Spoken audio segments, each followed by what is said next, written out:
بسم اللہ الرحمن الرحیم ایاک نعبد و ایاک نستعین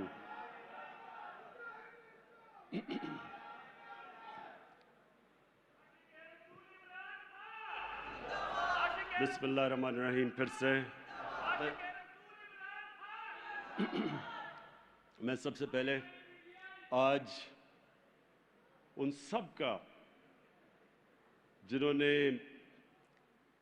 آج 12 ربیع الاول کو اور 3 دن پہلے سے سارے شہروں کو سجایا ہوا ہے، پشاور، لاہور اور خاص طور پہ جو اسلام آباد میں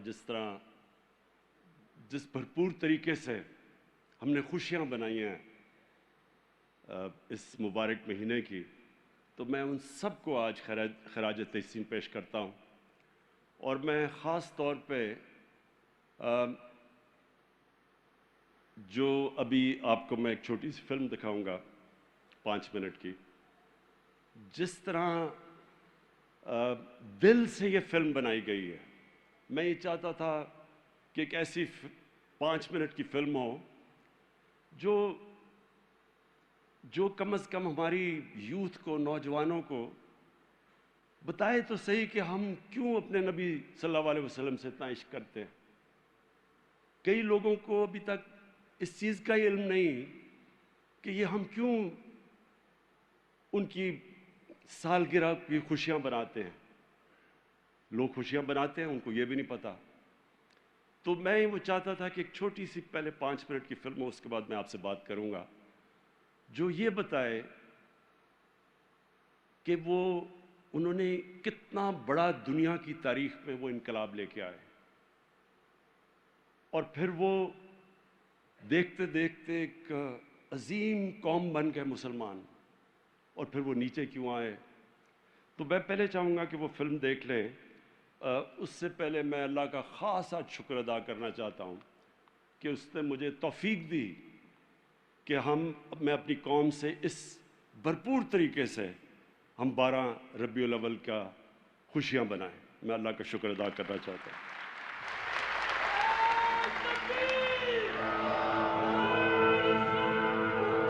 ایک دور تھا کہ جب عرب قبائل چاروں اطراف سے بڑی عالمی طاقتوں اور تہذیبوں کے درمیان ہونے کے باوجود غیر اہم تھے، جہاں انسان کی کوئی اہمیت ہی نہ تھی۔ عرب معاشرہ عدل و انصاف و اخلاقی اقدار سے کوسوں دور تھا۔ جہالت کا زمانہ تھا، غلاموں سے انتہائی ناروا سلوک کیا جاتا تھا، بیٹیوں کو زندہ دفن کیا جاتا تھا، کوئی خاندانی نظام نہیں تھا، مختلف قبیلوں میں بٹے قبائل ایک دوسرے کے خون کے پیاسے تھے۔ تاریکی کے اس دور میں وجہ تخلیق کائنات محمد مصطفیٰ صلی اللہ علیہ وآلہ وسلم کا ظہور ہوا، جن کی آمد ایسی پرنور روشنی تھی کہ جس کے آگے کفار مکہ کے ظلم و ستم اور ناانصافی ماند پڑ گئی۔ حق اور سچ ایسا کہ دشمن بھی آپ کو صادق اور امین کہے بنا نہ رہ پائے۔ اس زوال پذیر معاشرے میں صدائے حق بلند کرنا آسان نہ تھا، اور جب حق کی آواز اٹھی تو مزاحمت بھی بھرپور ہوئی۔ مصائب بڑھے تو آپ صلی اللہ علیہ وآلہ وسلم اللہ کے حکم سے مدینے کی جانب ہجرت فرمائی۔ مدینہ جو آپ کے استقبال کے لیے منتظر تھا۔ شہر مدینہ عدل و انصاف، بھائی چارہ، معاشرتی فلاح اور اخلاقی اقدار کی نئی تہذیب کا محور بنتا گیا، جہاں انسانیت جاگ اٹھی اور ایک اسلامی معاشرے کی بنیاد پڑی، جہاں تعلیم عورتوں کو تحفظ فراہم کرنا ریاست کی ذمہ داری ٹھہری۔ ایک مثالی فلاحی ریاست جس میں اقلیتوں کو برابری کی بنیاد پر حقوق فراہم کیے گئے، جہاں مالک اور غلام کے درمیان فرق مٹا دیا گیا اور انسانیت کو شرف حاصل ہوا۔ وہیں رنگ و نسل کی تفریق مٹا دی گئی۔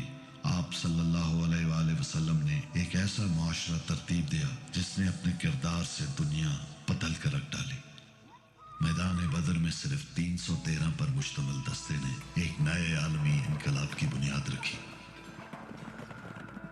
آپ صلی اللہ علیہ وآلہ وسلم نے بحیثیت فاتح مکہ عام معافی کی روایت ڈال کر امن کا نیا رستہ دکھایا۔ یہ دنیا کا واحد انقلاب تھا جو انسان کی لاشوں پر نہیں بلکہ حسن کردار، ایمان اور سچائی کے اصولوں پر قائم ہوا۔ بے شک اسلام پیار، اخوت اور امن کا دین ہے، نہ کہ زور اور زبردستی کا۔ نبی پاک صلی اللہ علیہ وآلہ وسلم صرف 10 سالوں میں ایک ایسا بڑا انقلاب لے کر آئے جس نے دنیا کی امامت کی، جس کے آگے 2 عالمی قوتیں رومن اور پرشین امپائر نے جذبہ ایمانی والے کے سامنے گھٹنے ٹیک دیے۔ یہ ایک فکری اور نظریاتی انقلاب تھا جس کی بدولت مسلمانوں نے سیاسی، عسکری، معاشرتی اور معاشی قوت بن کر اقوام عالم میں علم و حکمت، سائنس اور ٹیکنالوجی میں بھی اپنی برتری کا سکہ جمایا۔ علم، تہذیب و تمدن صدیوں تک عروج پر رہی، پھر وقت نے کروٹ بدلی۔ تعلیمات نبوی سے دوری اور اخلاقی پستی نے غلامی کو ہمارا مقدر بنا دیا،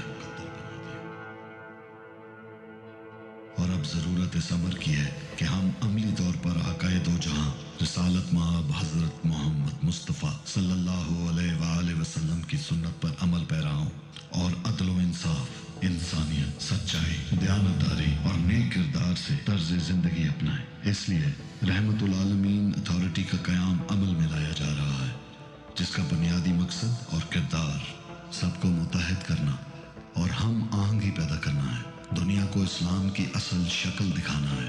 اس اتھارٹی میں دنیا کے نامور اسکالرز اپنا کردار ادا کریں گے۔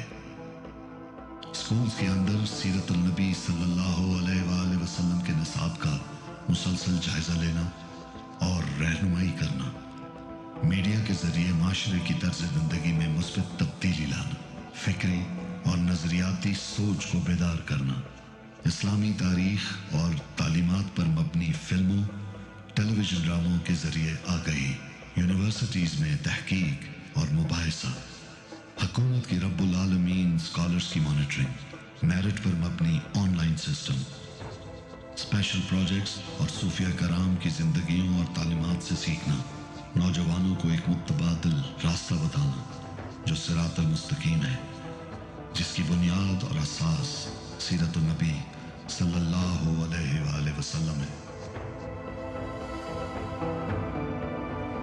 سبق پھر پڑھ، صداقت کا، عدالت کا، شجاعت کا، لیا جائے گا تجھ سے کام، دنیا کی امامت کا۔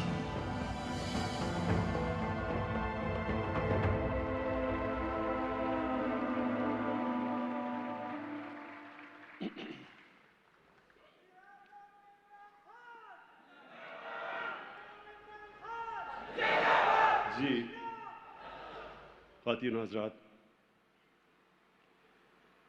یہ جو چھوٹی سی فلم، اس میں ایک چیز آپ نے جو نوٹس کی ہوگی کہ 622 میں نبی صلی اللہ علیہ وسلم مدینہ میں تشریف لاتے، 622، اور 10 سالوں کے اندر جب مدینہ میں تشریف لاتے ہیں تو 600 مسلمان ہوتے ہیں، صرف آدمی اور عورتیں، اور 10 سالوں میں وہ سارا عرب کا نقشہ بدل جاتا ہے۔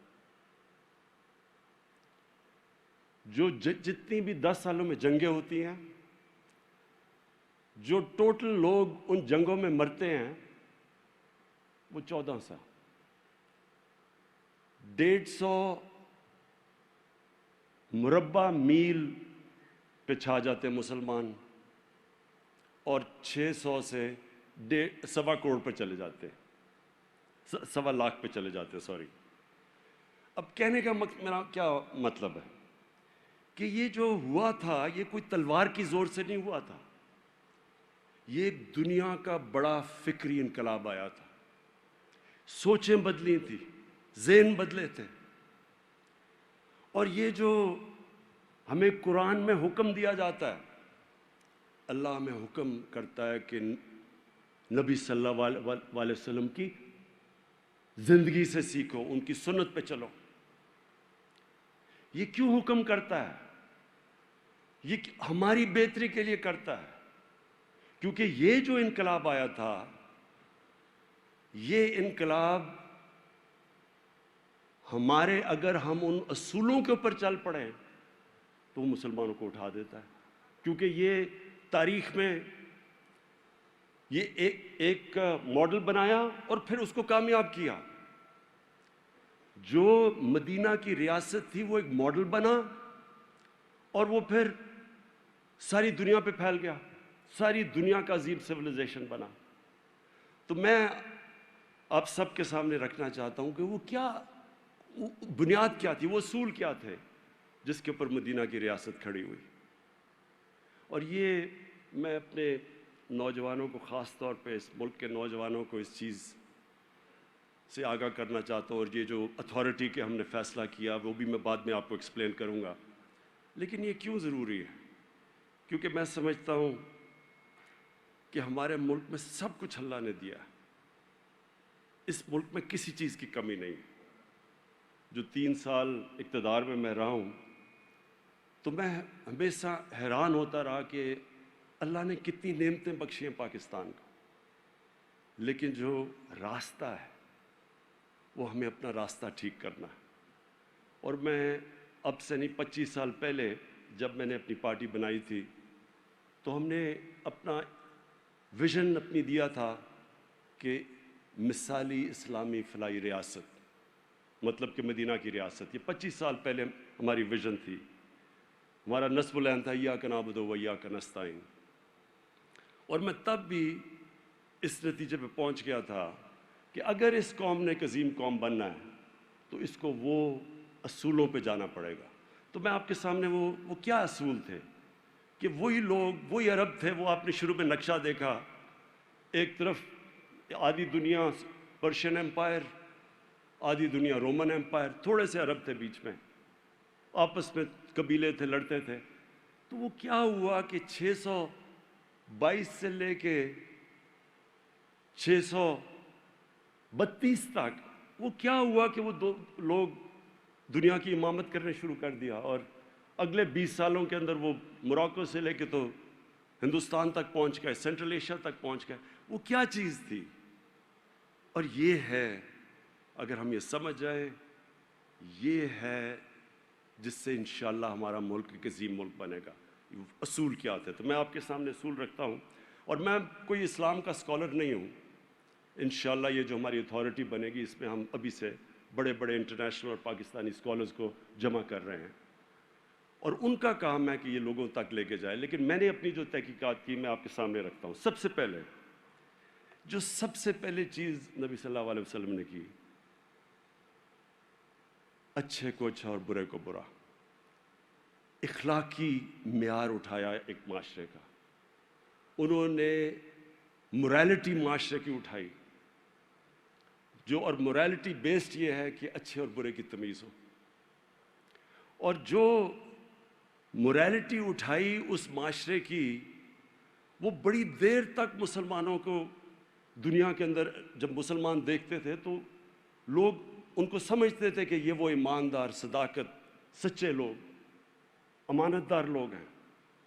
آپ حیران ہوں گے کہ جب آپ اکاؤنٹس پڑھیں، جب کروسیڈز کا پہلا، یورپینز کا پہلا ٹاکرا ہوا عربوں کے ساتھ، تو وہ ساری رائٹنگز میں پڑھیں کہ وہ مسلمان ان کو سمجھتے تھے کہ بالکل وحشی ہیں، جنگلی ہیں۔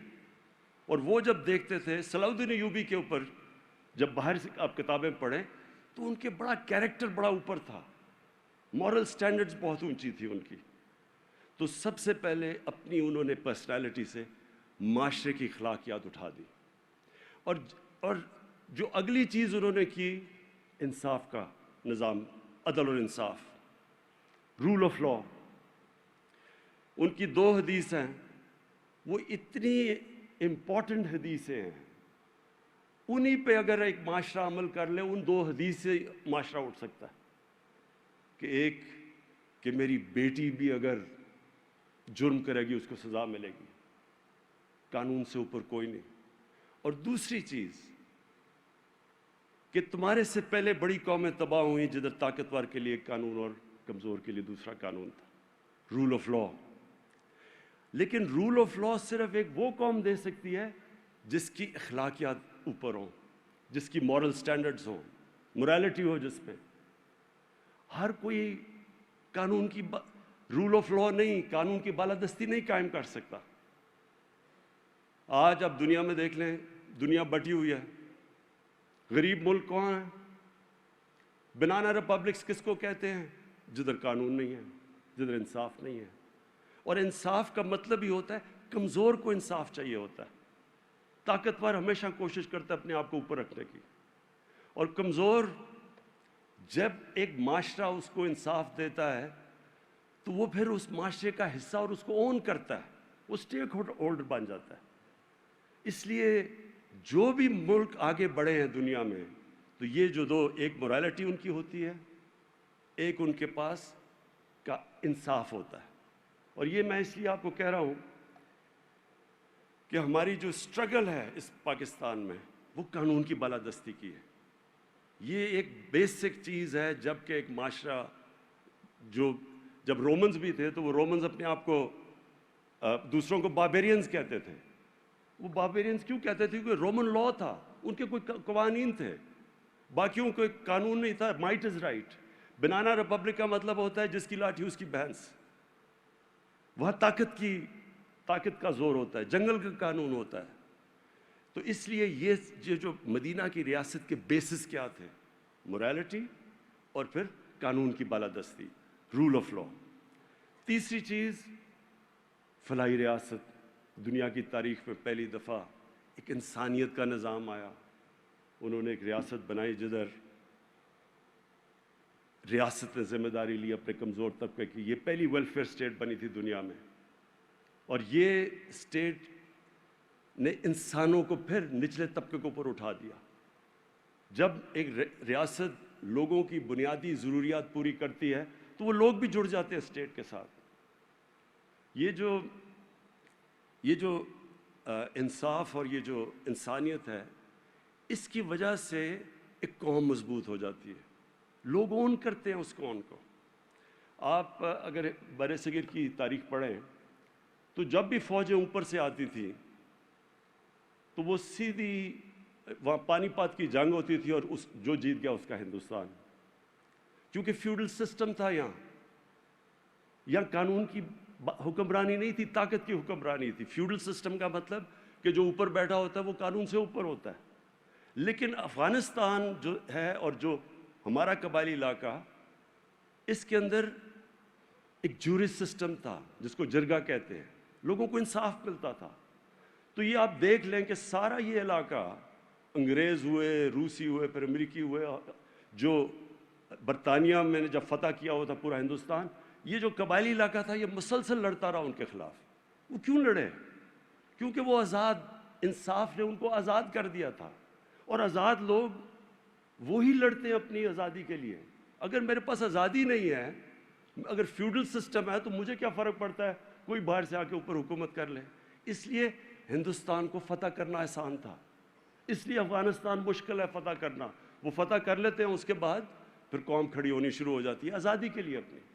تو یہ جو مدینہ کی ریاست میں انہوں نے انصاف دیا اور پھر لوگوں کی بنیادی حقوق دیے، ان کی جو بنیادی ضروریات اسٹیٹ نے پوری کی۔ اور تیسری چیز، اس میں میرٹ آ گئی۔ آپ اگر اسلام میں یہ جو پچھلی تاریخ ہے، یہ جو ایک دم ساری دنیا میں چھا گئے، اس میں بہت بڑی وجہ میرٹ تھی۔ جو بھی اچھا پرفارم کرتا تھا، جو جنرل، وہ اوپر آ جاتا تھا۔ کوئی کسی کا یہ رائٹ نہیں تھا کہ ہمیں صرف بڑا عہدہ مل رہا ہے۔ حضرت بلال ایک غلام تھے، حضرت بلال کا عہدہ فائنانس منسٹر بن چکے تھے، 2 ایکسپیڈیشنز لیڈ کی تھی۔ سلمان فارسی تھا، ایک دم مسلمان ہوا، اس میں صلاحیت تھی، وہ اوپر چلا گیا۔ تو جو بھی ان کے امت میں جوائن کرتا تھا، اگر اس کے اندر صلاحیت تھی، وہ اوپر چلا جاتا تھا۔ تو میرٹ کا سسٹم تھا۔ پھر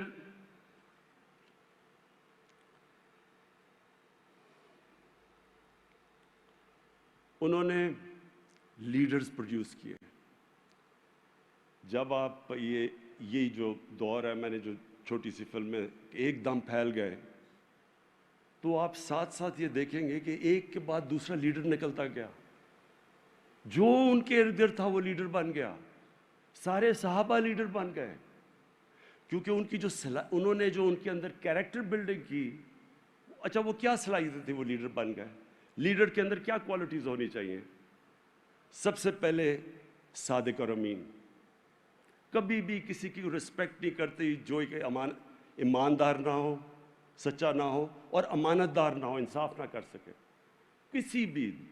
کسی فیلڈ کے اندر کرکٹ کیپٹن کی بھی رسپیکٹ نہیں ہوتی، کوئی اگر ادارہ چلا رہا ہے، رسپیکٹ تب ہوتی ہے جب یہ صادق اور امین، اور پھر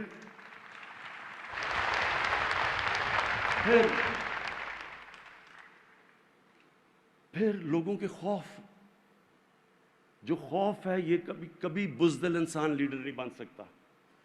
ان سب کے خوف ختم کر دیے، جو ان کے قریب تھا، ایک سے ایک بڑا وہ دلیر لیڈر بن گیا۔ تو خوف کیسے ختم کیے؟ کیونکہ 3 چیزوں سے انسان خوف کھاتا ہے: مرنے سے، ذلت سے، اور رزق جانے سے کہ میری روزی نہ چلی جائے۔ تو یہ قرآن کے اندر اللہ نے ان تینوں چیزیں کہا کہ یہ میرے ہاتھ میں ہے۔ تو جب اللہ کے ہاتھ میں زندگی ہے، جب عزت بھی اس کے ہاتھ میں ہے، جب رزق بھی اس کے ہاتھ میں ہے، لوگوں کے خوف چلے گئے۔ تو وہ ایک ایسے لوگ بن گئے جو کہ لیڈرز بن گئے، اور اتنے چھوٹے ٹائم میں، اور انشاءاللہ یہ ہماری اتھارٹی اس پہ ریسرچ کر کے سامنے لے کے آئے گی کہ کتنے زیادہ لیڈرز اتنے تھوڑے وقت میں بنے۔ ایک لیڈر نہیں تھا، ایک ہیرو نہیں تھا، ہیروز ہی نکلتے گئے۔ سب انسان چھوٹے سے، جو مولانا رومی کہتا ہے نا کہ جب اللہ نے تمہیں پر دیے ہیں تو چونٹیوں کی طرح کیوں زمین پہ رینگ رہے ہو؟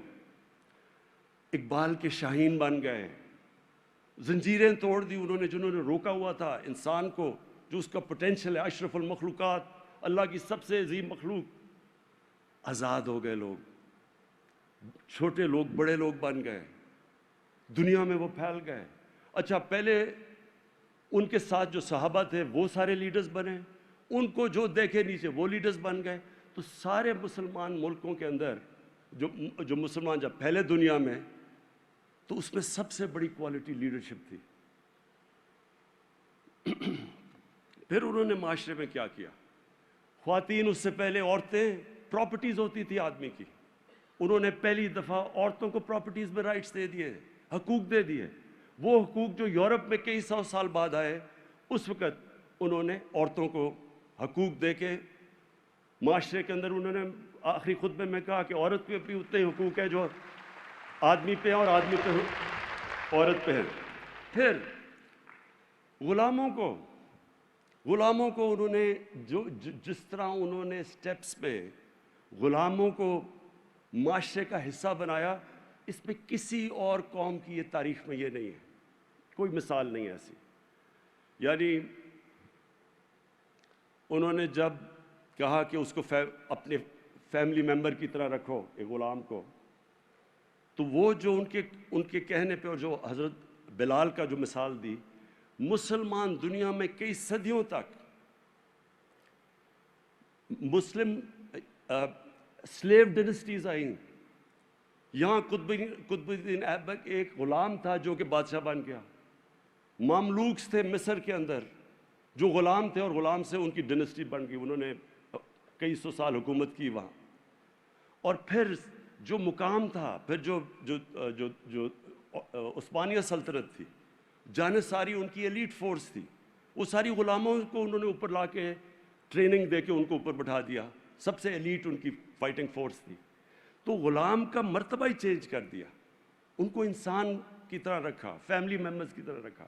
یہ بہت بڑی اس سے نہ پہلے کبھی اس طرح ہوا تھا، اور اب آ کے مجھے افسوس سے کہنا پڑتا ہے کہ اب ہم مغرب میں دیکھتے ہیں تو وہ جس طرح کے اپنے نوکروں کو رکھتے ہیں اور ہم رکھتے ہیں، وہ مجھے کئی دفعہ بہت شرم آتی ہے۔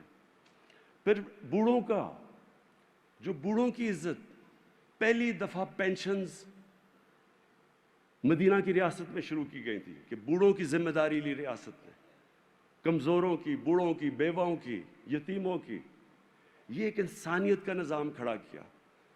تو جب آپ دیکھیں دنیا میں اپنی تاریخ دیکھیں تو کون تھے وہ جو ہماری ہندوستان کی تاریخ دیکھ لیں، جتنے بڑے بڑے صوفی تھے یہ سب عاشق رسول تھے، جتنے بڑے نام تھے، ہمارے بابا فرید گنج شکر، داتا صاحب، نظام الدین اولیاء، یہ سارے بڑے، معین الدین چشتی، یہ بڑے بڑے صوفی، یہ سارے عاشق رسول تھے، اور عاشق رسول ہوتے ہوئے ان کے قدموں پہ چل پہ ان کے کتنا مقام بن گیا۔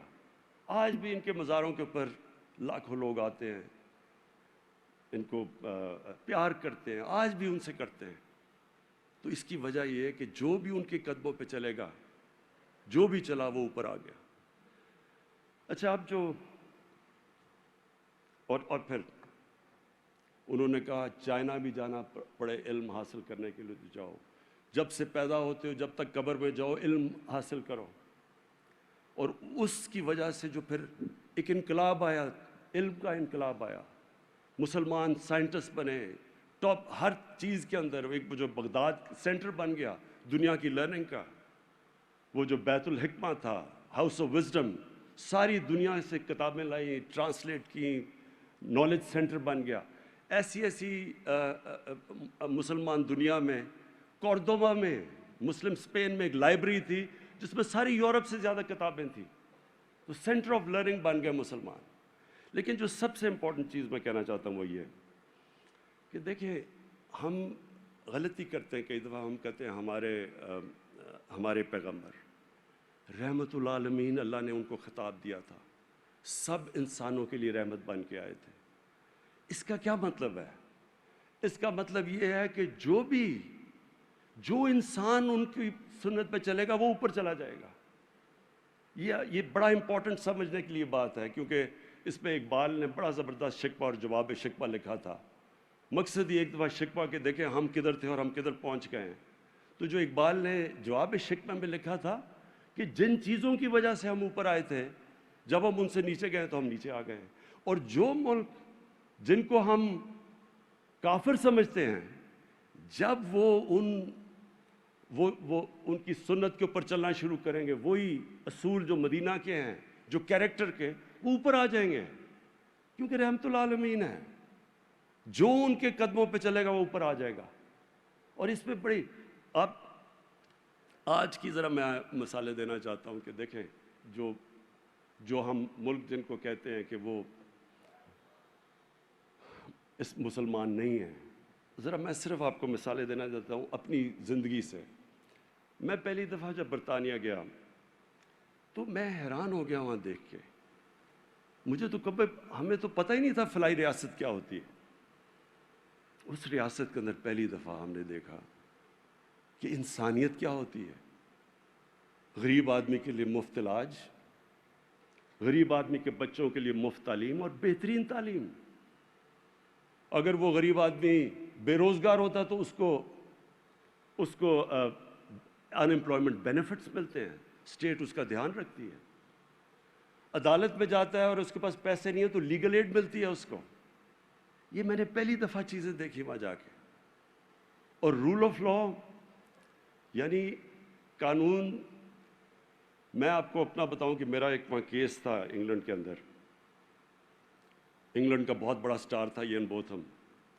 تو میں صرف آپ کو بتانا چاہتا ہوں کہ کیا فرق کیا ہے اور کیوں وہ آگے نکلے، کیوں ہم پیچھے ہیں، اور کیسے ہم آگے نکل سکتے ہیں۔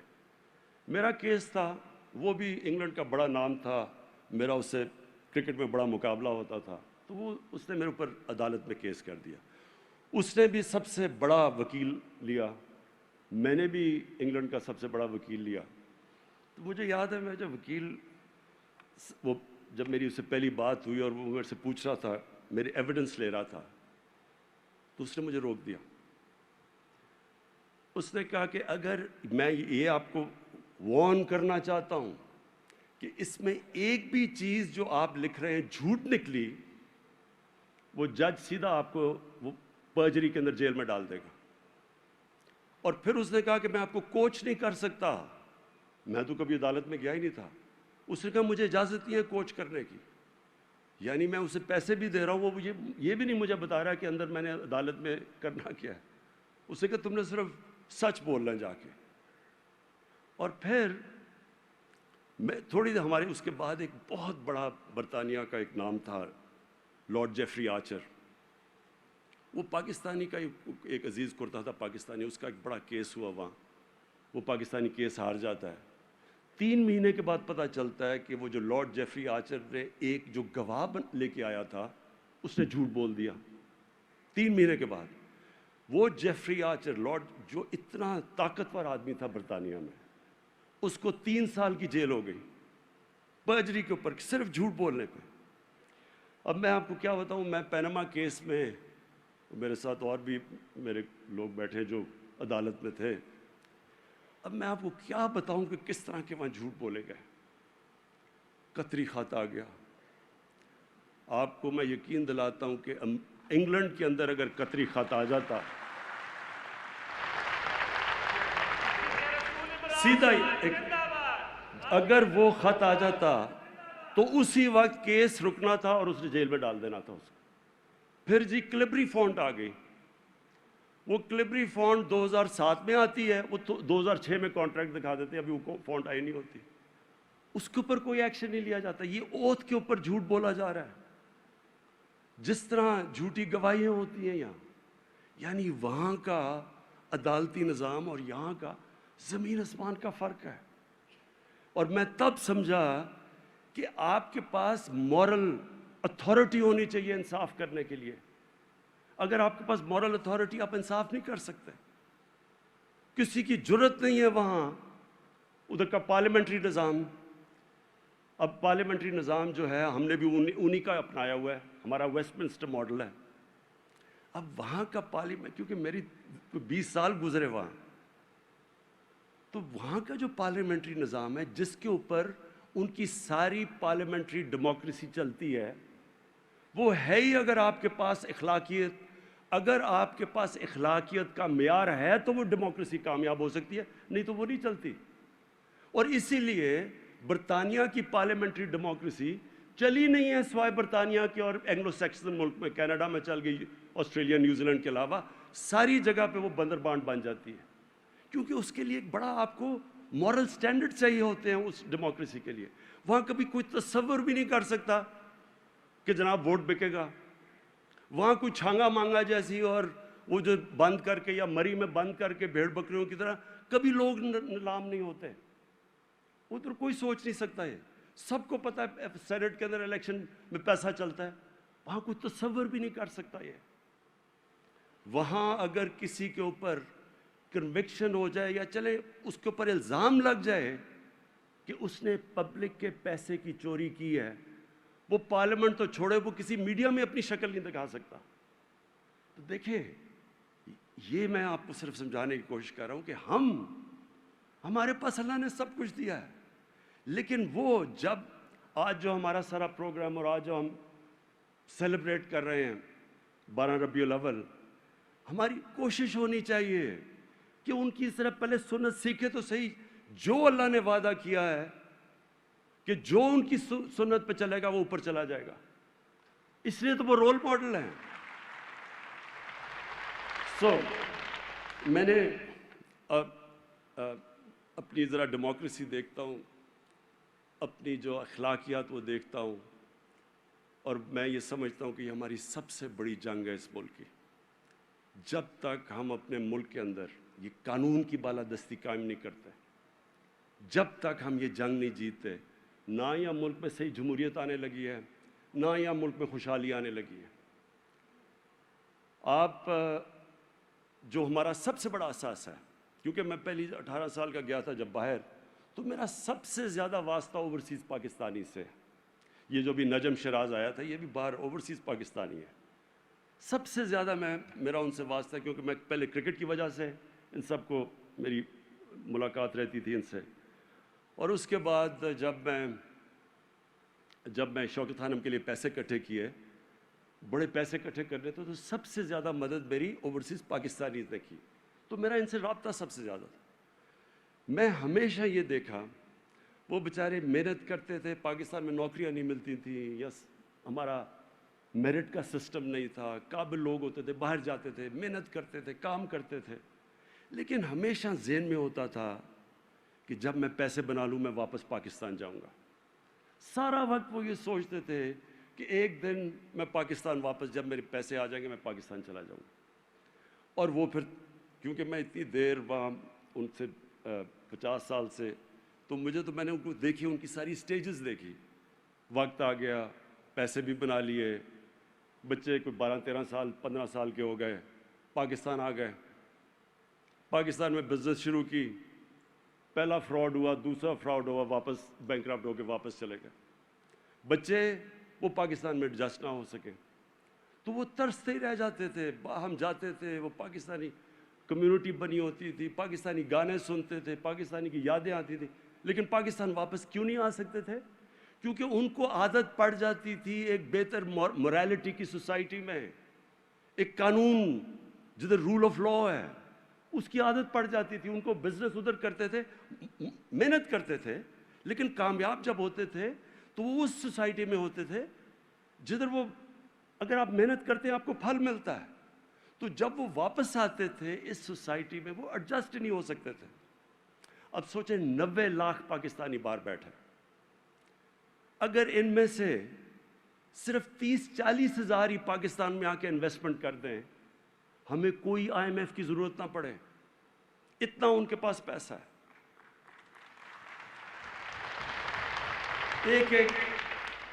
ایک پاکستانی میں جانتا ہوں جس کے پاس صرف اکیلے کی دولت اتنی ہے جتنا ہمارے IMF کا قرضہ ہے، ایسے جانتا ہوں میں وہاں۔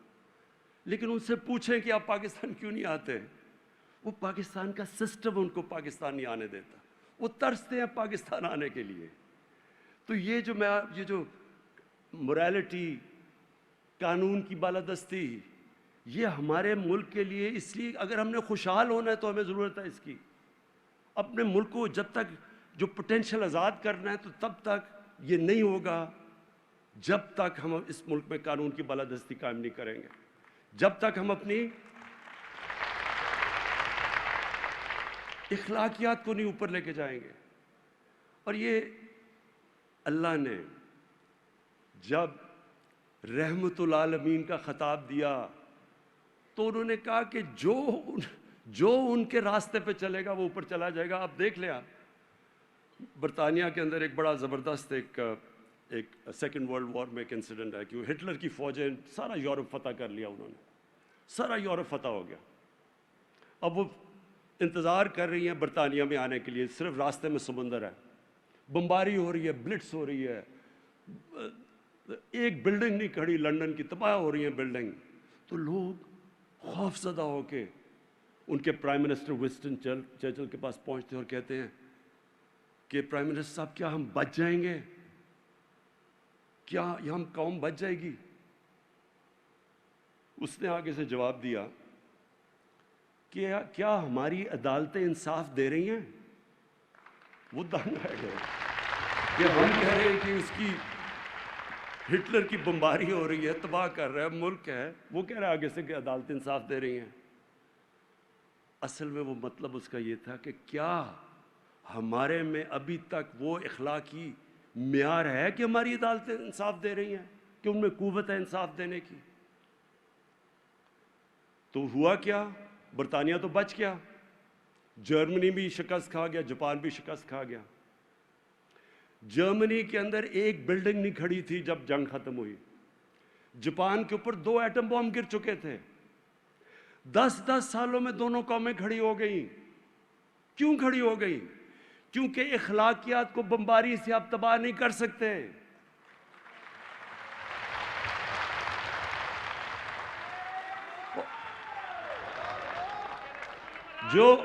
اور دوسری طرف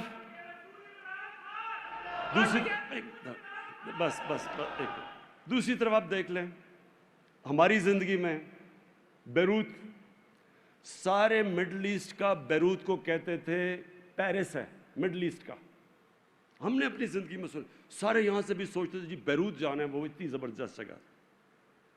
آج بیروت اور لیبنن فیلڈ سٹیٹ کہا جا رہا ہے. آج ان کی اکثریت غربت کی لکیر سے نیچے چلی گئی ہے. کیا وجہ ہے؟ وجہ دیکھنی ہے تو وہ جو لوگ سڑکوں پہ نکلے ہوئے وہ کیا کہہ رہے ہیں کہ ہماری گورنمنٹ کرپٹ ہے. ہماری گورنمنٹ کرپٹ ہے یہ کیوں کہہ رہے ہیں؟ کیونکہ وہاں جو طاقتور ہے وہ قانون سے اوپر ہے, وہ پیسے بنا رہا ہے, اس کو ان کا قانون کا نظام نہیں پکڑ سکتا. اور وہی ملک جو سب سے خوشحال علاقہ تھا, جس کی ساری مڈل ایسٹ سے لوگ چھٹیاں منانے جاتے تھے, وہ آج ایک فیلڈ سٹیٹ بنا ہوا ہے.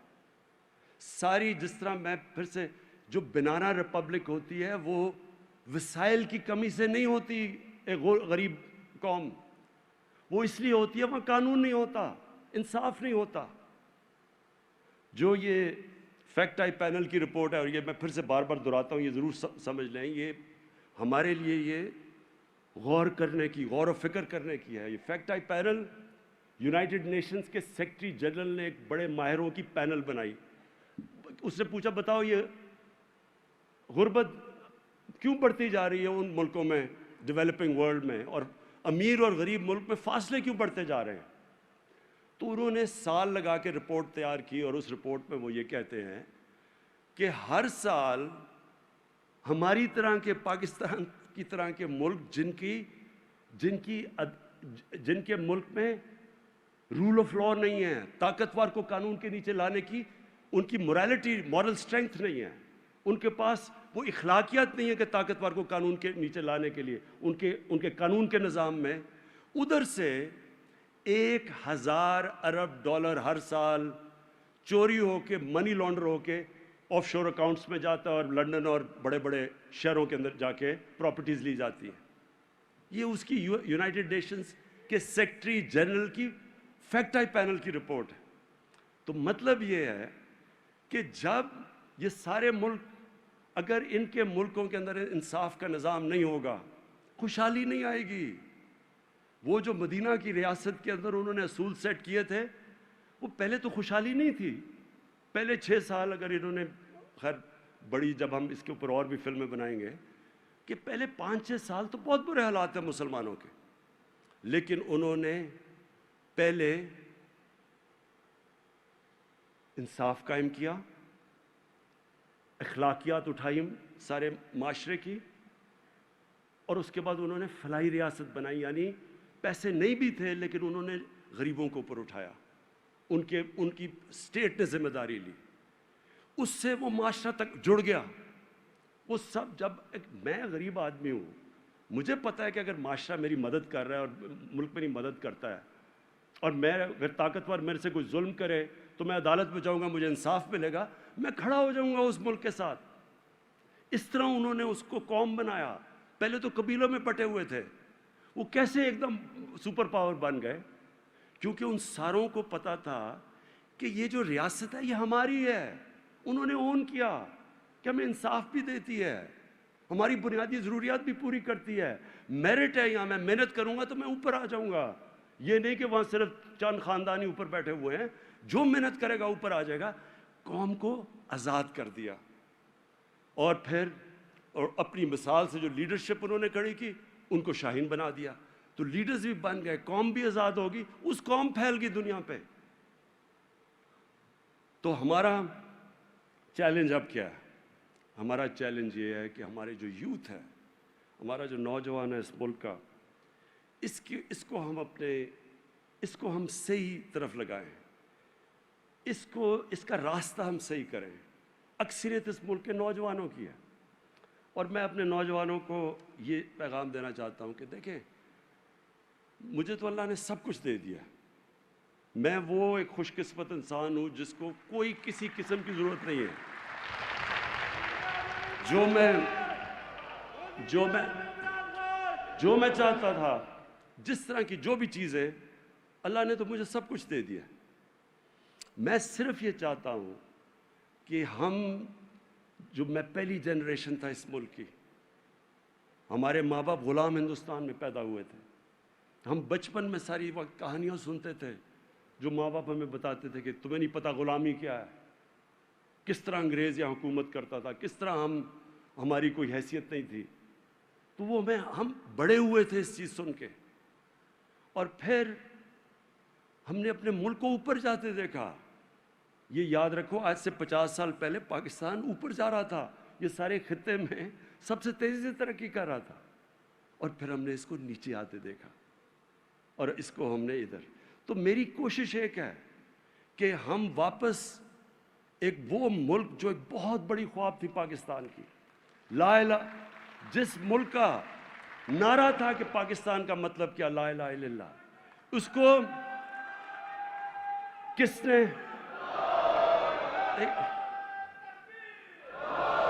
اس ملک کو یاد رکھے. جو ہندوستان میں مسلمان تھے ان کو تو پتا تھا وہ پاکستان کا حصہ نہیں بن سکتے، انہوں نے بھی پاکستان کے لیے ووٹ دی، کیونکہ علامہ اقبال نے وہ خواب دیا پاکستان کا کہ ایک مثالی اسلامی ریاست بنے گی، ماڈل بنے گی سارے مسلمانوں کے لیے. ہم نے وہ نیشن بننا تھا، ہم نے وہ، اور وہ ماڈل کیا مسلمانوں کا، وہ مدینہ کی ریاست ہے. تو ہم نے تو، اور پھر پاکستان کی جو آبجیکٹو ریزولوشن وہ کیا تھی، اسلامی فلاحی ریاست، وہ بھی مدینہ کے. سو ہمارا تو آبجیکٹو وہ تھا. تو یہ جو قادری صاحب نے بھی بات کی کہ ہمیں جس راستے پہ 74 سال پہلے چل جانا چاہیے تھا، وہ انشاءاللہ ہم سفر اب شروع کرنے لگے ہیں.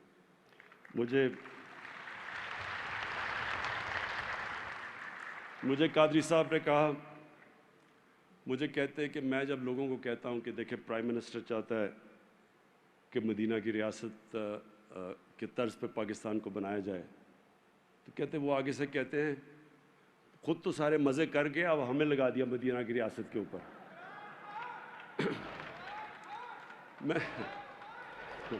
میں نے قادری صاحب کو کہا، میں نے قادری صاحب کہ ہم ایک وقت ایسا تھا، مجھے بھی لوگ کہتے، ہمارے بڑے کہتے تھے کہ آپ یہ کس راستے پہ لگے ہوئے ہیں، یہ غلط راستے پہ ہیں. تو میں تب سوچتا تھا، میں کہ انہوں نے کیا پتا کہ اس راستے میں کیا ہے، انہوں نے تو دیکھا ہی نہیں ہے، ان کو تو پتہ ہی نہیں ہے. مجھے پتہ ہے، میں نے وہ سارا راستہ دیکھا ہوا ہے. میں نے ساری، جو لوگ تصور کرتے ہیں، یہ ذرا غور سے، میں اپنے نوجوانوں کو پھر سے کہہ رہا ہوں، غور سے ذرا میری بات سنیں. دیکھیں، لوگ ساری وقت امید لگاتے ہیں ان کو گلیمر اور یہ اور وہ اور فلم سٹارز اور ایکٹرز اور پاپ سٹارز کی، یہ کوئی بڑا گلیمرس زمانہ ہے اور یہ کوئی ایسی چیز ہے جو ہم سارے کوشش کرتے ہیں. رول ماڈلز وہ ہیں، میرے بھی وہی رول ماڈلز تھے. ہم جب HSN کالج سے نکلے تو مجھے تو یہ چیزیں پتہ نہیں تھی اپنے نبی صلی اللہ علیہ وسلم کی. مجھے تو کوئی مدینہ کی ریاست کی صحیح معنی میں سمجھ ہی نہیں تھی. مجھے تو ان کی پوری طرح زندگی کے اندازہ نہیں تھا. ہمیں ایسے ایک لگتا ایسے تھا، جب ہم، تب تو بڑے تھوڑے انگلش میڈیم اسکول تھے، تو جب ہم وہاں سے لے کے لگتا ایسے تھا کہ ہمارا جو اپنا کلچر ہے وہ بھی پیچھے ہے، ہم بیکورڈ ہیں، سارا کچھ آگے ہے، ٹیکنالوجی ادھر ہے، وہ ملک آگے نکل گئے، جو وہ کہتے ہیں وہ ٹھیک ہے، اور جو ان کے رول ماڈلز ہیں وہ ہمارے بن گئے. تو ہم ان رول ماڈلز کے پیچھے ہم سب فالو کرتے رہے، اور رول ماڈلز بدلتے رہتے ہیں انسان کے. میں پہلے میرے اپنے 2 کزنس تھے، وہ رول ماڈلز تھے، کرکٹرز تھے دونوں. پھر جیسے جیسے آگے گیا، پھر اسپورٹس مین، پھر پاپ سٹار وغیرہ. تو مجھے تو موقع ملا اس ساری زندگی کو اندر سے دیکھنے کا. اور میں تو اپنے تجربے سے آپ کو کہہ رہا ہوں کہ جو اس وقت ہمارے یوتھ کے سامنے چیلنجز ہیں، اگر ہمارے سامنے چیلنجز تھے تو آج یوتھ کے سال میں تو، اور سوشل میڈیا آ گیا، وہ تو بہت بڑھ چکے ہیں چیلنجز. اور میں اس نتیجے پہ ہوں کہ ہم جب تک واپس نہیں جائیں گے، وہ جو ہمیں ان اصولوں کے اوپر نہیں جائیں گے، ہمارا معاشرہ اوپر نہیں آ سکتا، بلکہ بڑے خطرے میں ہے. تو میں اب آپ کو صرف یہ اپنی جو بتاتا ہوں کہ ہمارا مقصد کیا تھا یہ رحمۃ اللہ عالمین اتھارٹی بنانے کا. اس کا مقصد کیا تھا؟ اس کا سب سے بڑا مقصد پھر سے یہی ہے کہ ان کی زندگی کو، اپنی نوجوانوں کو، ان کو ہم تیار کریں، ان کو سمجھائیں. دیکھیں، ایک چیز یاد رکھ لیں کہ دین کے اندر کوئی زبردستی نہیں ہے. اب دین میں کوئی زبردستی نہیں ہے. اب کسی کو زبردستی دین کی طرف نہیں لا سکتے. اللہ نے قرآن میں یہ واضح کر دیا. ہم راستہ دکھا سکتے ہیں. ہم ایک معاشرہ اپنے بچوں کو دو راستے کے، آپ کے سامنے دو راستے ہیں.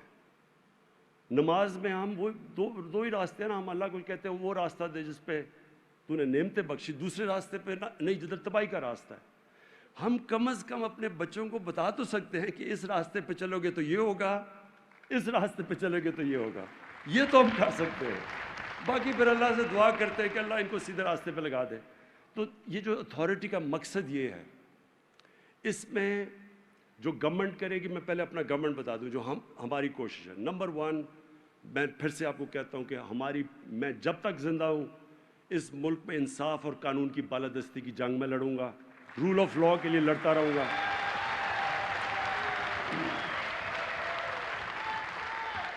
یہ جو لوگ اپنے آپ کو اس ملک میں قانون سے اوپر سمجھتے ہیں، وہ سمجھتے ہیں کہ وہ جو مرضی جرم کریں، یہ اس ملک کا قانون ان کو پکڑنا نہیں چاہیے یا پکڑ نہیں سکتا.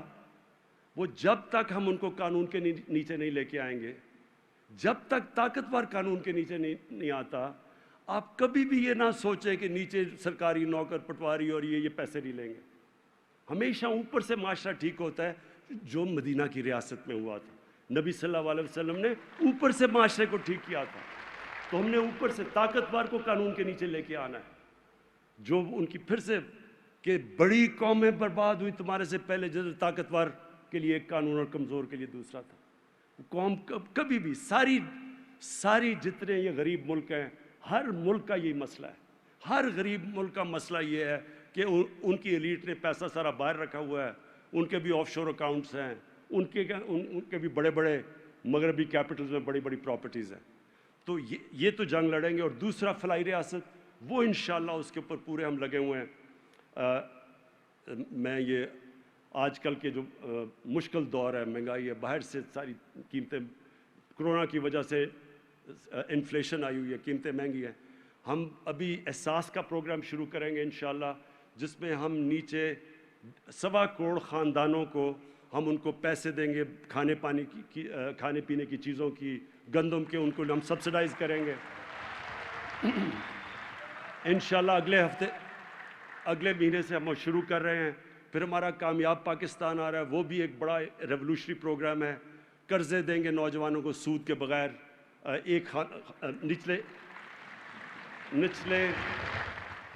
نچلے انشاءاللہ 1.25 کروڑ خاندانوں کو ایک خاندان کے اندر پہلے گھر بنانے کے لیے مائکرو کریڈٹ دیں گے.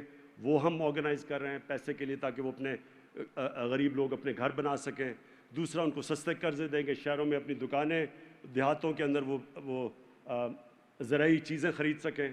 اور تیسرا، سب کو پختونخوا میں سب کو ہم ہیلتھ کارڈز دے کے بیٹھے ہیں. مارچ تک پنجاب میں سب لوگوں کو ہیلتھ کارڈ مل جائیں گے کہ ایک غریب گھرانے کے اندر 10 لاکھ روپیہ ہر خاندان کے پاس ہو، کسی بھی ہسپتال میں اپنا جا کے علاج کروا سکے. تو انشاءاللہ یہ ہماری کوشش ہے. لیکن جو اتھارٹی کرے گی، جو خطرہ ہمیں ہے، وہ خطرہ سب سے زیادہ اپنے نوجوانوں کے، جو اس ملک میں بڑی تیزی سے سیکس کرائم بڑھ رہی ہے. یہ بہت بڑا خطرہ ہے معاشرے میں. اور میں آپ کو یہ بتا دوں کہ یہ میں نے خود دیکھا برطانیہ میں. جب میں شروع میں گیا تو 14 کے اندر ہر 14 شادیوں میں 1 طلاق ہوتی تھی. اس وقت نیا وہاں شروع ہوا تھا sex, drugs and rock and roll. یہ ایک نیا کلچر شروع ہوا تھا. فحاشی عام ہو گئی وہاں، پہلے ایسے نہیں ہوتا تھا.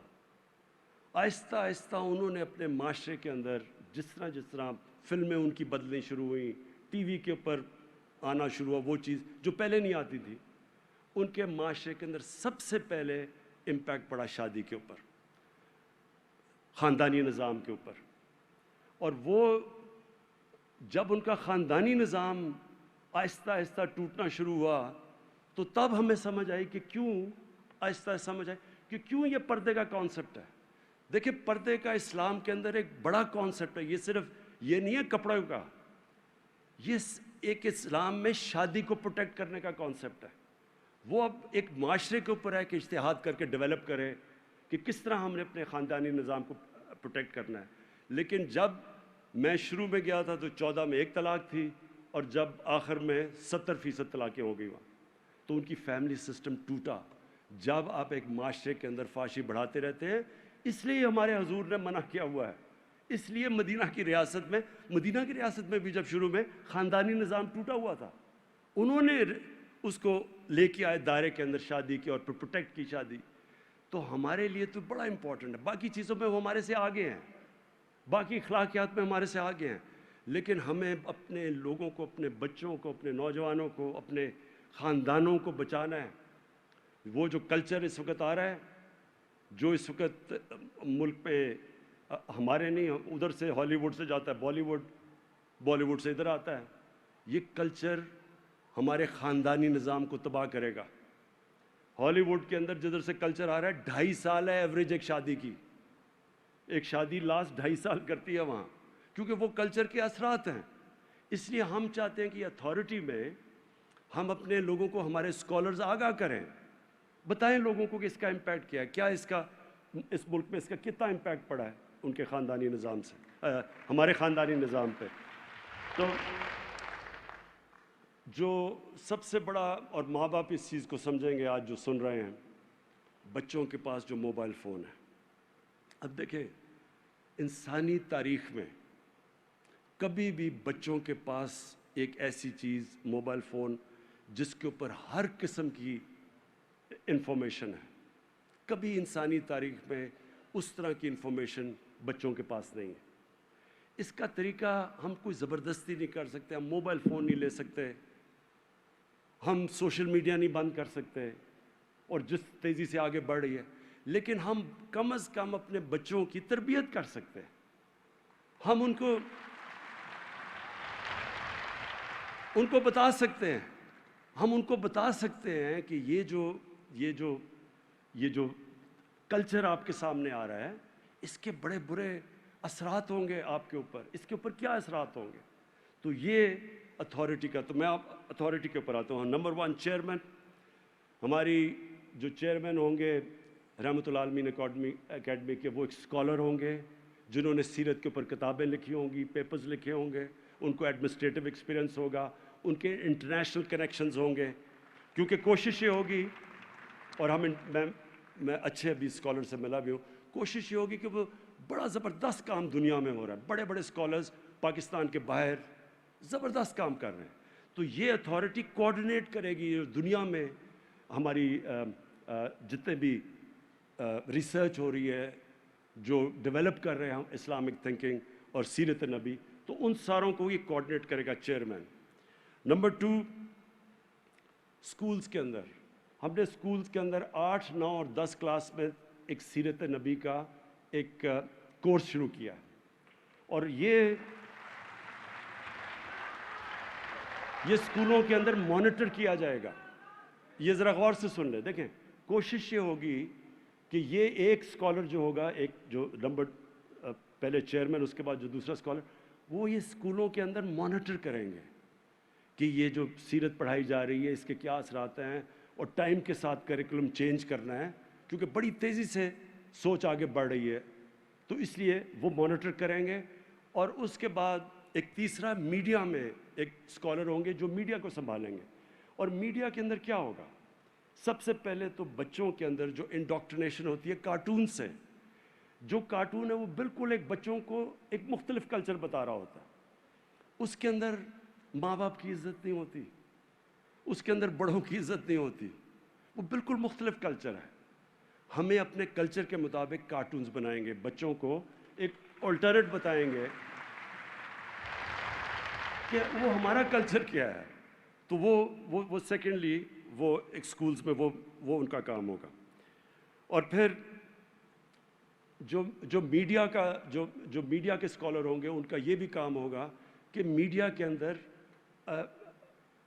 اچھے جو مضمون، سیرت کے اوپر مضمون لکھوائیں، مانیٹر کریں، پروگرامز کریں، ٹیلی ویژن کے اوپر وہ پروگرامز ہوں جو کہ جو ہمارا کلچر ہے وہ سامنے لے کے آئیں، وہ نہیں جو کہ باہر کا کلچر ہے۔ تو جس طرح میں نے جا کے پریزیڈنٹ اردوغان سے ریکویسٹ کر کے یہ جو ارطغرل پلے، جو یہ ٹی وی کے اوپر سیریل ہے، وہ لے کے آیا، وہ اس لیے کہ میں نے جب شروع میں بات کی میڈیا کے لوگوں سے اور پروڈیوسر سے تو انہوں نے کہا کہ یہاں دیکھتے نہیں کوئی، اگر آپ یہ جو ہندوستان کا کانٹینٹ ہے اس طرح کا نہیں لے کے آئے تو لوگ دیکھتے نہیں ہیں۔ تو وہ ثابت کرنے کے لیے وہ پلے لے کے آیا، وہ جو سیریل ہے، اور وہ ایک اس میں بالکل ایک اسلامک کلچر ہے لیکن انٹرسٹنگ ہے، اس میں رومانس بھی ہے، سب کچھ ہے لیکن دائروں کے اندر ہے، تو وہ لوگ دیکھتے ہیں، فیملیز بیٹھ کے دیکھتی ہیں۔ مجھے اتنی کالیں آئیں لوگوں سے کہ جی ہم فیملی بیٹھ کے اب ٹی وی نہیں دیکھ سکتے، وہاں اس طرح کی چیزیں ہیں دیہات کے اندر، خاص طور پہ کنزرویٹو فیملیز ہیں ہماری۔ تو اس لیے یہ جو میڈیا کے اندر ایک الٹرنیٹو ہم لوگوں کو چوائسز دیں گے کہ آپ دیکھ سکیں، ہم روک تو کچھ نہیں سکتے لیکن ہم ان کو چوائس دیں گے۔ پھر ایک انٹرنیشنل سیل اس میں ہوگا۔ اب ہوتا کیا ہے کہ ہمارے نبی صلی اللہ علیہ وسلم کی شان میں گستاخی ہو جاتی ہے، وہ ریاکشن کیا ہوتا ہے کہ ہم آ کے اپنے ملک میں توڑ پھوڑ شروع کر دیتے ہیں، اس سے فرق کچھ نہیں، ان کو تو فرق کچھ نہیں پڑتا۔ اور ہوتا کیا ہے کہ وہ بلکہ وہاں وہ اور زیادہ یہ چیز اسلامو فوبیا کو آگے بڑھاتے ہیں، کہتے ہوئے کہ دیکھیں جی یہاں تو فریڈم آف ایکسپریشن نہیں ہے، یہ تو لوگ بڑے تنگ نظر ہیں۔ تو اس لیے یہ جو ہوگا یہ ہم اسکالرس کے ساتھ انٹرنیشنل، یہ جو انٹرنیشنل سیل ہوگا یہ باقیوں سے ٹائی اپ کر کے پھر ایک بڑا انٹلیکچوئل ایک سوچ سمجھ کے ہمارا رسپانس جائے گا، جو کہ یو این کو بھی جائے گا، جو بڑے اداروں کو بھی جائے گا، تاکہ وہ ساروں کو پتہ چلے کہ اصل میں کیوں مسلمان شور مچاتا ہے۔ ان کو کیا پتا کہ ہم کتنا عشق کرتے ہیں اپنے نبی سے، تو ہم کم از کم ان کو بتائیں، کوئی سوچ، ایک سیل بیٹھے جو کہ ان کی زبان میں، جو مغربی ان کی کلچر کی زبان میں ان کو ایکسپلین کر سکے، جو ابھی تک ہم نہیں کر سکے۔ اور پھر یونیورسٹیز کے اندر ریسرچ کروائیں گے۔ اب دیکھیں کبھی کسی نے کبھی ریسرچ، میں نے تو نہیں پڑھی، کتنی دفعہ یونیورسٹیز میں ریسرچ ہوئی ہے کہ یہ جو فینومینا تھا کہ 624 جنگ بدر، 636 میں 313، 636 11 سالوں کے بعد رومنز ہار جاتے ہیں یارمک میں، پورا یعنی سپر پاور، اور اگلے سال پرشیا دوسری سپر پاور گھٹنے ٹیک دیتی ہے۔ تو یہ کیا ہوا تھا؟ کیوں نہیں اس فینومینا کے اوپر ریسرچ ہوتی، کتابیں ہوتی، یہ یونیورسٹیز کے اندر ڈیبیٹس کیوں نہیں ہوتی؟ تو انشاءاللہ یہ، اور جیسی آپ ڈیبیٹس کریں گے لوگوں کو خود ہی سمجھ آنا شروع ہو جائے گا کہ ہمارا عروج کیوں تھا اور زوال کیوں ہے، اسی میں سمجھ آ جائے گی۔ اور پھر اسپیشل پروجیکٹس، ایک ہمارے اسکالر ہوں گے جو اسپیشل پروجیکٹس کے اوپر بیٹھے ہوں گے۔ اس کا کیا مقصد ہو کہ جو ہمارے بڑے دن ہے، مثلاً 12 ربیع الاول ہے، اس پہ ان کا کام ہوگا کہ لوگوں کو پھر سے یہ سیرت ایکسپلین کریں۔ ہم آ کے خوشیاں بنا کے چلے گئے ہیں، کیا ہمیں پتہ ہے کہ ہم جس انسان کے لیے ہم خوشیاں بنا رہے ہیں اس کی اپنے سنت پہ عمل کرتے ہیں؟ یعنی اس کی جو اس نے ہمیں کہا ہوا اپنی امت کو کہ جس راستے پہ چلو، کیا ہم چلتے ہیں اس راستے پہ؟ تو وہ، اور پھر عرس ہوتے ہیں، بڑے بڑے ہمارے صوفیہ جن کے بزرگ جو ہیں ان کے بڑے بڑے عرس ہوتے ہیں، اتنے لوگ آتے ہیں، دھمال ہوتی ہے، سب ہوتا ہے، ڈانس کرتے ہیں لوگ، خوشیاں بناتے ہیں، چرس پیتے ہیں اور اس کے بعد چلے جاتے ہیں۔ کسی نے ان کو بتایا کہ یہ کیوں آپ ان کی خوشیاں بنا رہے ہیں؟ یہ اتنے بڑے، بابا فرید کا کیا کلام تھا، وہ سکھ بھی ان کو فالو کرتے ہیں۔ آپ کو پتہ ہے کہ یہ سارے جتنے ہمارے بڑے بڑے بزرگ تھے یہ انسانیت کے لیے آئے تھے۔ ابھی آپ وہاں چلے جائیں سندھ کے اندر تو ادھر آپ دیکھیں گے کہ جب عرس ہوتے ہیں تو اس میں ہندو بھی آئے ہوئے ہوتے ہیں، کیونکہ یہ سب انسانیت کے لیے تھے۔ اور یہ کس کو فالو کر رہے تھے؟ رحمت العالمین کو، جو انسانیت کے لیے آئے تھے۔ تو سب انسانوں کو اکٹھا کرنے والے تھے۔ یہ اسلام پیار کا دین تھا۔ یہ جب عرس پہ جب جائیں تو کم از کم اس سے پہلے ہم بتائیں تو صحیح کہ ہمارا دین تو پیار کا دین ہے۔ یہ تقسیم کرنا، کبھی بندوق کے نوک کے اوپر کرنا، یہ ہمارا دین نہیں ہے۔ تو اس لیے ایک اسپیشل پروجیکٹ ہم نے سوچا کہ اس کے اوپر ہو، جو کہ جتنے بھی ہمارے ریلیجس فیسٹیولز ہوں اس کے پیچھے بتائیں تو صحیح کہ ہم کیوں یہ سیلیبریٹ کر رہے ہیں. اور لاسٹلی پھر اسکالرشپس.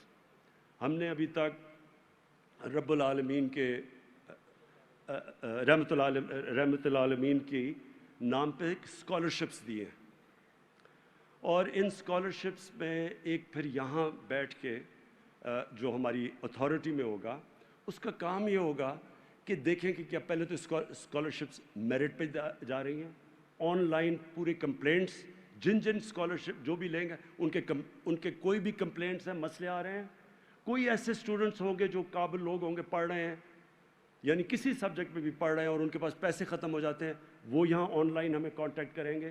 مقصد اس کا یہ ہوگا کہ ہم سروس کریں گے قابل لوگوں کو رحمت للعالمین اسکالرشپس کے نام پہ, تاکہ وہ ہمیں کانٹیکٹ کر سکیں. ادھر سے وہ کریں گے, ادھر سے سارا سینٹرلائز ڈیٹا بیس اس کا بنے گا, اور انشاءاللہ یہ پھر اس کو ایکسپینڈ کرتے رہیں گے. میں آخر میں صرف یہ ایک چیز کہنا چاہتا ہوں کہ دیکھیں, میری کوشش یہ ہے کہ میرا جو نوجوان ہے پاکستان کا, اس کو یہ جو اللہ نے اتنا عظیم ملک دیا ہے اور ان لوگوں کو پوری طرح اندازہ نہیں ہے, سب کچھ دیا ہے. میں صرف یہ چاہتا ہوں کہ میری طرح وہ یہ چلیں, اور رول ماڈلز تو ہوتے ہیں, رول ماڈلز تو ہر انسان کے ہوتے ہیں, لیکن ان کا نمبر 1 رول ماڈل میرے نبی صلی اللہ علیہ وسلم بن جائے.